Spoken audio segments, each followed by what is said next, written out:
What's up YouTube? Khoi51 here. Time for a very long overdue video. I haven't made one since like God knows how long, and I think now is probably the time to get back into it. I have been busy with a lot of things and I think it's time. And the topic that I wanted to really talk about is I'm sure it's hitting the news really hard right now.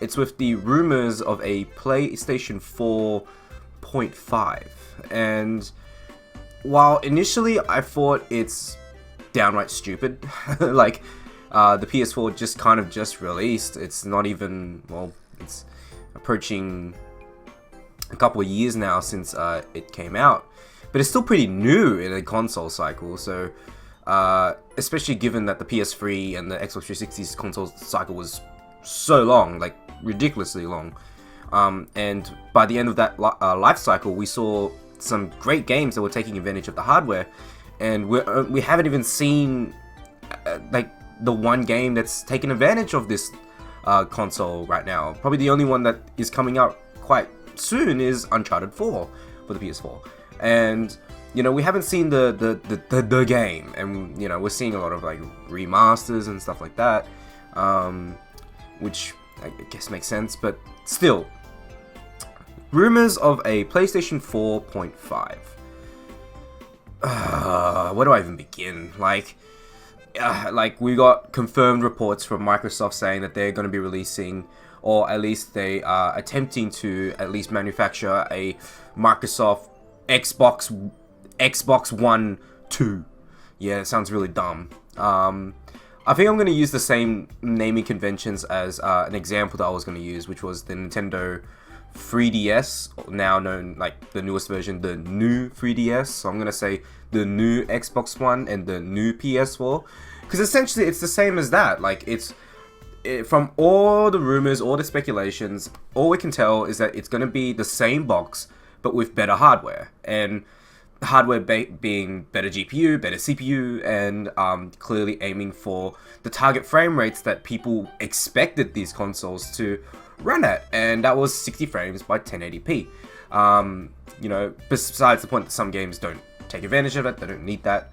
I think Uncharted's going to run at 30 frames, which is fine, but the multiplayer is going to run at 60. So, like, for the PlayStation 4 specifically, I wanted to talk about what I thought about this whole situation, and I can definitely see PlayStation's reasoning for bringing out a upgraded box, and the reason being is that the VR was pretty much just dropped, like a whole bunch of information was just dropped on it, and what we hear now is that with the VR, with the original PS4, the OG, it's gonna have a external a module, essentially an external module called the cinematic module. I'm not quite sure, but something cinematic. Essentially, it's just an extra expansion. You get me? Like an expansion box, quite similar to like the Nintendo 64 and its Rumble Pack. Oh, excuse me for a second. That's what it is. It's just a external upgrade to an already established system. So it does make sense for me to see if PlayStation wants to make a single unit, a PS4, with that external VR component built into the box already. Makes total sense. Actually makes total sense. Is it going to be expensive? Sure, but they're not. If the external unit for the VR, if this is what they're going, like, this could be totally wrong. It's still speculation at this point. There's no details. Then I don't see it as a big problem. But on the Microsoft side, it is a bit heavy-handed, because there's no VR support that I'm aware of that they are providing. I'm not 100% sure if Oculus is even supported on Xbox One. But with PlayStation VR, I can totally see their point. They want to make a single box and just plug in your VR, or a VR bundled PS4, if you know what I mean. So hopefully that's what they're going for. That's my speculation, that they're going to make a VR ready PS4, and that's the 4.5. but they're still not going to alienate the original PS4 owners because they're going to offer an external powered unit.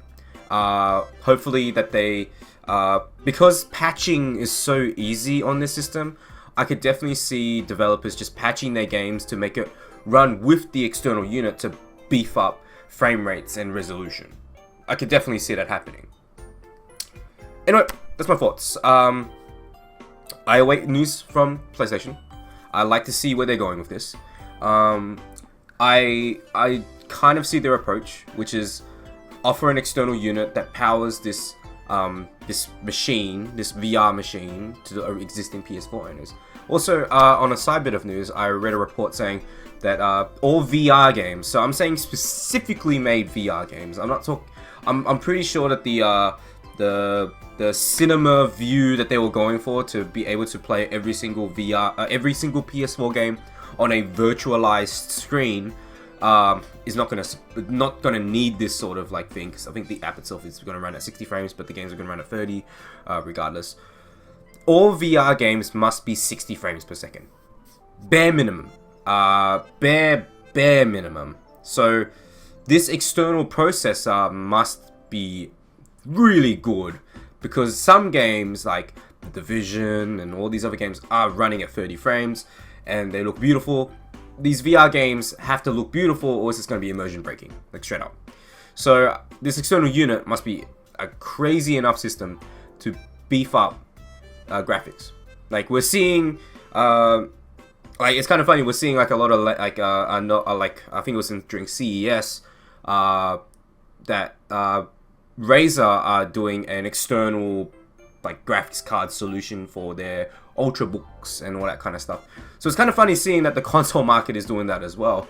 I mean, it's not, the console market isn't so strange to the idea of an expansion port or anything like that with the Nintendo 64. It's been done before. How it's going to work in this sort of gaming landscape now is to be seen. So I wait.